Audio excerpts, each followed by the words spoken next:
to it. So what you're gonna need for today is a little bit of a balance device. If you have a balance pad or a foam pad, that's actually going to be the best version. This is a very small foam pad, it's about 1/2 inch. If you don't have something like this though, you can just find a few different objects around your house. You can do a towel that's folded, you could do a t-shirt that's folded a few times, just something where if you step on it, it's gonna provide a little bit of instability for you, okay? So we're gonna put that for the side. We're gonna use that in a little bit, but let's go ahead and start with some arm raises. So we're gonna reach all the way up to the sky, bring them down, come to the side now, all the way up, good, and down. Remember for these ones, if there's any pain, no need to go through the pain. We're just trying to get those arms and shoulders nice and warmed up, reaching all the way up to the sky, all the way back down, good. So if you notice, we're alternating going forward and to the side, working a little different plane of motion and trying to stretch that range of motion out of our comfort zone just a little bit. Good, let's do one more all the way up, touch, all the way down and reach. Perfect. All right, so we're gonna do our trunk twist next. So this one's gonna involve sitting up nice and tall. And we're going to get a nice subtle twist going back and forth in our chair. When we're doing this one, we're just trying to get a little activation through our core here. So remember, when you're doing this, there's really no need to push it until pain or push it quite out of your comfort zone. Of course, we want to try to push the boundaries a little bit and get our core nice and warm. There's no need to go too far, or if you notice a little tightness past your normal range, no need to push it, okay? So go ahead, do one more on each side, and we'll rest. Perfect. Okay, so the next exercise we're gonna do is our ankle rolls. Go ahead and put one foot out for me and get a nice subtle roll with your ankle. We're gonna pick one side to start.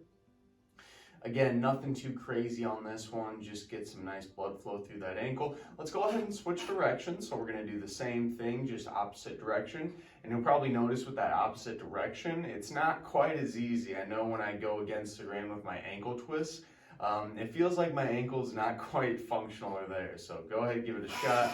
Let's go ahead and switch to the other side, getting that nice big ankle twist all the way around. Beautiful. Couple more passes on that side, and let's flip right on over to the other side. Once again here, nice and easy. Get that ankle roll taken care of. Beautiful. All right, so we're gonna stick with our leg muscles and we're gonna do our leg extensions for our next warm-up and exercise. So this one's just alternating our kicks back and forth. And this one, again, super subtle. This is gonna warm our knees and all the muscles around our knees up, help to get some of that circulation going. So if you do have any knee pain, do you have any issues, this is a really good low impact way to help kind of warm those guys up. Good. And we'll rest. Perfect. All right. So our last warm-up exercise is going to be our hip circles. So we're gonna put our hips on our side here, and we're gonna make some nice big circles all the way around your body here. So remember for this one, just like the one where we were twisting our back, go as far as you comfortably can. There's no need to push the boundaries so far where you feel like you're going to hurt yourself or go all the way. So again, remember for this one, all we're doing is going around as far as we can comfortably. No need to go through pain. No need to go through pain. Let's go ahead and switch sides. Go to the other side. Flip all the way around here. Nice and easy. Good. This is a really good one. This will warm up your hips, your lower back, all those muscles around your core here. And I think it feels really good on my back. Good. Let's go ahead and we'll rest there. Excellent job on the warm-up. Let's go ahead and move into a little bit of core strength before we do some of our balance exercises. So for our first core exercise, we're going to do our knee to elbow exercise. So we're going to bring our elbows up to our chest at our chest level, as you can see, and then we're just going to alternate that kick up, back and forth. So for this one, just trying to bring that knee up as high as we can. Again, we're not forcing it, so if you can't quite get up that high, you can lower your elbows so you don't have to reach up quite as high with your knees, okay? If you want an extra challenge, you can actually go across your body like so, but don't feel the need to do that. Don't feel like you have to do that. That's just if you want that extra challenge. So you can bring those elbows lower, bring them a little higher, or even go across just like this. So go ahead and give it a shot at your own variation, whatever level you think is good for you. And we'll move straight through this. So this is really good. Work your hip flexor, work your core muscles, and rest. Perfect. All right, so the next one we're gonna do is our crescent moon hold. So for this one, our arms are going to be to the side of our chair, and we're going to lean all the way up and over the side of our chair. I have a side railing on my chair, so this is kind of tough, but you don't want to be touching this side railing at all. You want to be free floating in space, reaching that hand up and over, and when you do this, you should be feeling this through the side of your core, okay? So that's when you know you're targeting in the correct place, reaching through the side of your core. And then we're going all the way up and over. We're repeating the same thing on that other side. So again, I'm not touching the side. That's really, really important here. Just holding on. You should feel this through the side of your core muscles, breathing, holding, and relaxing. Good. Let's do one more time. All the way over. Big reach. Hold, hold.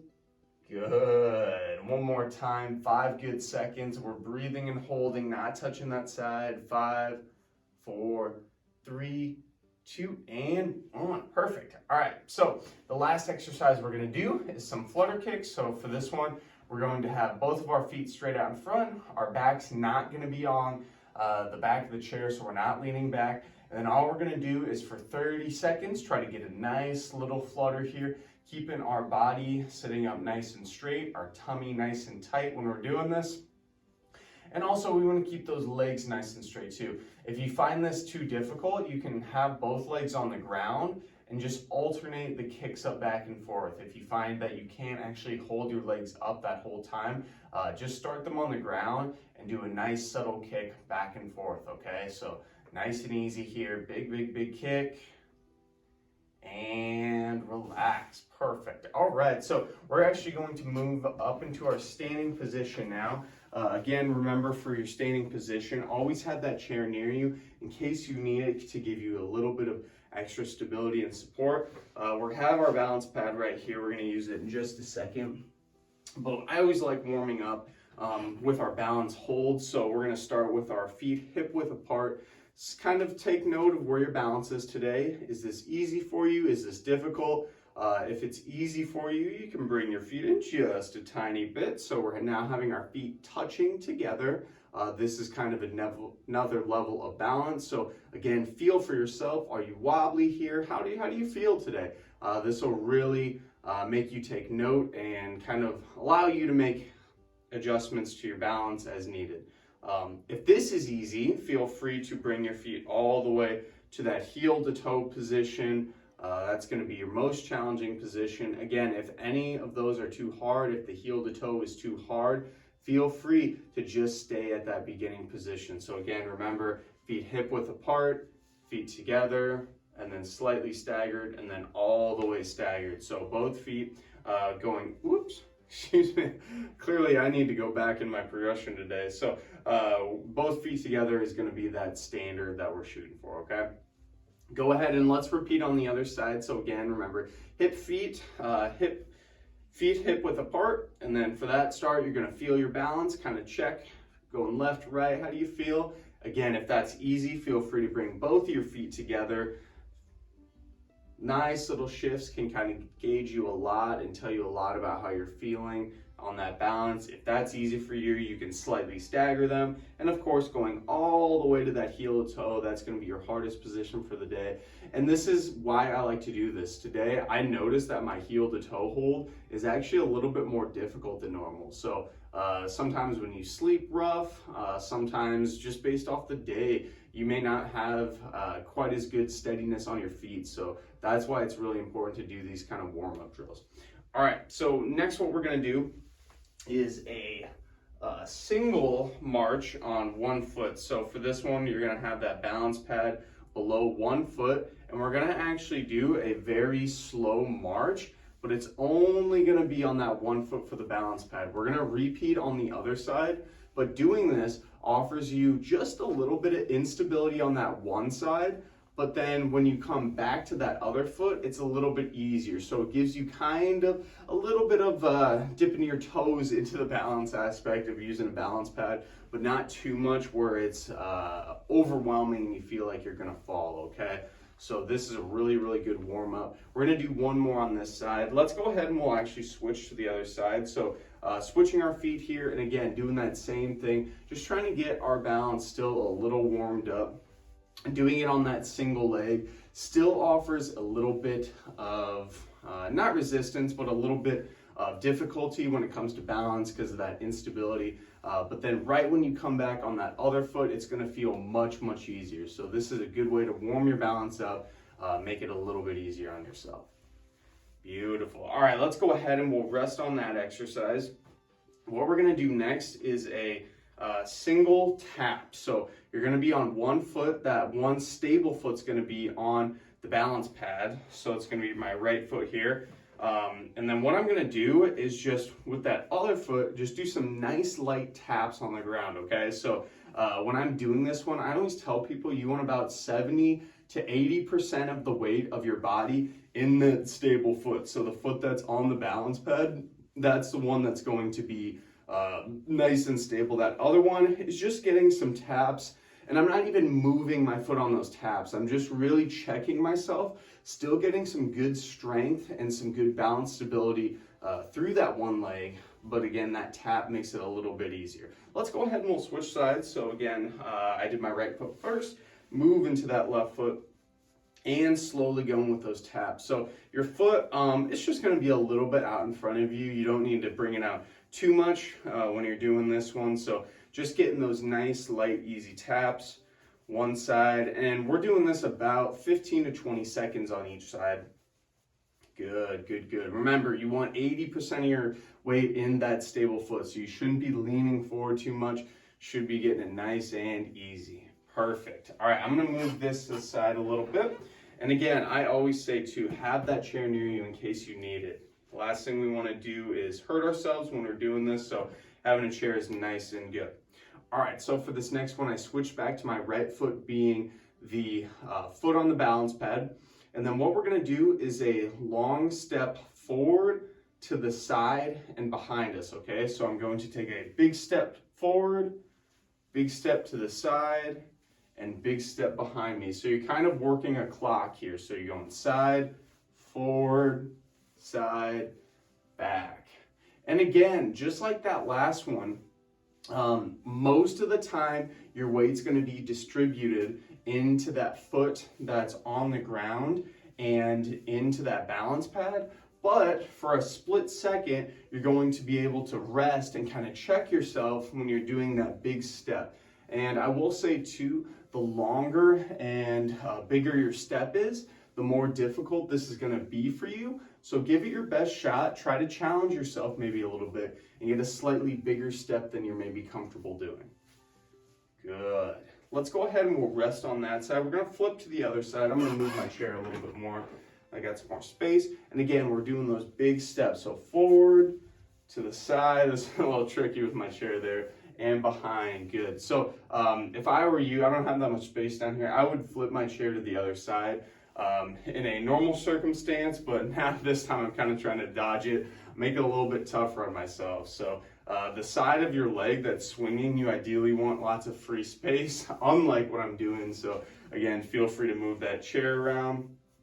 Give yourself a little more space, but again, you would just move it over to the side, so you wouldn't do it too much where you don't have it near you in case you need it. Just move it to the side a little bit. Beautiful. All right, So what we're gonna do next is a double balance pad hold. Now, this double balance pad hold is gonna be a little bit easier if you have a bigger balance pad. Mine's actually pretty small, so my feet are gonna start narrow, but normally what I would do is have my feet start hip width apart. So try to find a balance pad where you can have your feet just kind of standing in normal position. Imagine as if this one did. We're just going to go through those progressions again that we started with. So again, feel how you are on your feet on that balance pad. If this is easy, you can bring your feet in and together and kind of notice a little shift left and right. How does that feel for yourself? And then based off this position, you can then stagger your feet again. So you can stagger your feet on that balance pad to heel to toe if you're able to fit both of your feet on there. And you'll probably notice right away, if you can fit both of your feet on, this is going to be exponentially harder than what we did when we first started. So don't feel bad if you need to check yourself for that chair. It is pretty difficult, very challenging. And rest. Perfect. So we'll go ahead and switch again. Again, starting with those feet hip width apart. If this is easy for yourself, go ahead and bring both those feet together. Nice and easy, standing up nice and tall. Feel yourself get a nice little subtle shift left and right, forward and backward. And if that's good for yourself, then you can slowly bring your feet into that heel to toe position. That's going to be the toughest one. And again, don't feel any shame in needing to hold onto that chair and checking yourself on that chair. You can have the chair in front of you, to your side. You can even use a walker too if you have a walker. Any of those assisted devices to keep you safe. There's no shame in using them, and I'd highly recommend it actually if it's going to make you feel better moving through your day. So go ahead, find that position. Let's go ahead and we'll rest on there. Excellent job. We're going to finish with one last exercise on the balance pad. This one's going to be the toughest one yet. And we're going to start by doing our march, okay? So we're just going to have our feet hip width apart. For me, I have to bring them a little bit more narrow just because my balance pad, but we're going to do those similar marches that we did earlier, but with the balance pad. So you'll notice all your weight is going to be shifted onto that one foot on the balance pad, but then the second you come back, unlike the first time we practiced this, you're going to have the other foot then be on it. So you're really going to have to use your body's stability and strength to be able to maneuver and keep itself nice and upright and everything going nice and good. So again, the slower and steady you can go, the better. This one is very challenging. Do not feel bad if you need to hold on to anything. Just give it your best shot as we move through this. One more on each side. And rest. Perfect. All right, so we are all finished for the day. We're going to move into our seated position and then just do a little bit of a hamstring stretch for our cool down. You did excellent. So go ahead and we're going to get that leg nice and straight for me. Slowly reach down towards the ground, getting a nice, easy reach. And then remember, when we're doing these ones, you want your knee to remain slightly bent. Ideally get it as straight as possible. So just getting that all the way out there. Again, I'm not so concerned if you can touch your toe when you're doing this hamstring stretch. I want to see how straight you can get your leg, okay? So keep that leg straight. Take a big breath in, big breath out. Beautiful. Slowly reach up all the way to the other side. And again, we're reaching all the way down as far as we can. Beautiful. So again, keeping that leg nice and straight when we're doing this, and we're breathing in, breathing out. Good. One more time. Breathing in, breathing out. Beautiful. Go ahead and sit up nice and tall. Excellent work on that balance exercise class today. You did amazing. You made it up to this point, up to this far. So we'll go ahead and see you in that wellness tip right now. Hopefully you had an awesome time doing that balance workout. We're going to go right into our fitness tip for the day. Now, improving your health and wellness is something where you need to consistently exercise and eat right. And for a lot of us, our environment is not set up in the best to accomplish these things. So specifically when we're talking about exercising, a simple way to set up your environment to make it better to exercise is to set up all your exercise equipment, your clothes, your water bottle, right beside your bed or right beside your work bag in the morning. So the second you see it, that's the first thing you see, that's the first thing you have to do and put on and move through and just acknowledge. So setting up your environment by putting those things right in front of your eyes makes it a little bit easier to just see it, put on your clothes, get going, and get your workout done. You'll notice a huge improvement on being consistent with this and hopefully some improvements on your health and wellness down the road. So once again, thank you so much for watching this video, being a part of All Strong Fitness, and we'll see you in that next one.